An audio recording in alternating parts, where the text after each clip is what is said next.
PR is the great mix if you have a journalism degree and psychology skills.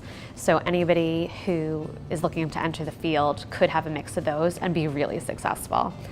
Content is at the heart of what we do day in and day out. It just needs to be snappy, punchy, be able to get the client's message across right, and just impactful.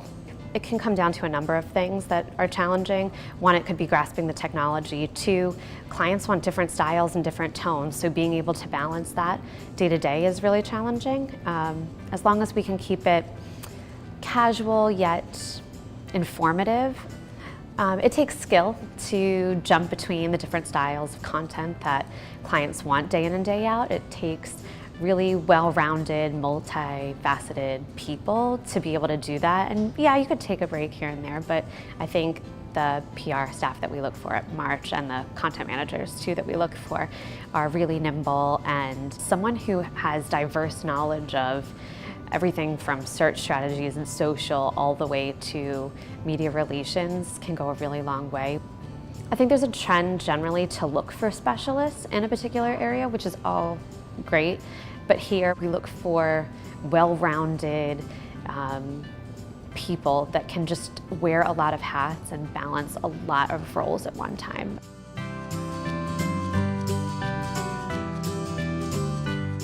Our content services has expanded tremendously over the last 6 months. We're producing a lot more ebooks and white papers and seeing a lot more demand for lead generation driving materials than ever before. March can also add book author to its resume, which I never thought we could say before.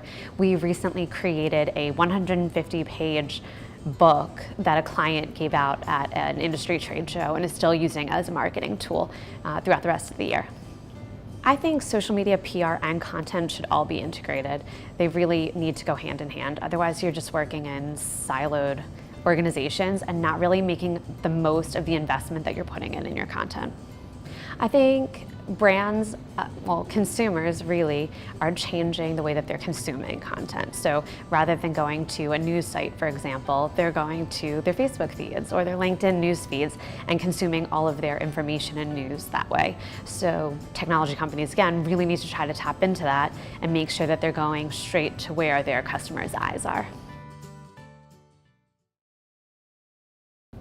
On a scale of 1 to 10, I think it's like a 0. I hate being on video, and maybe it's your turn to get in front of the camera for a little bit.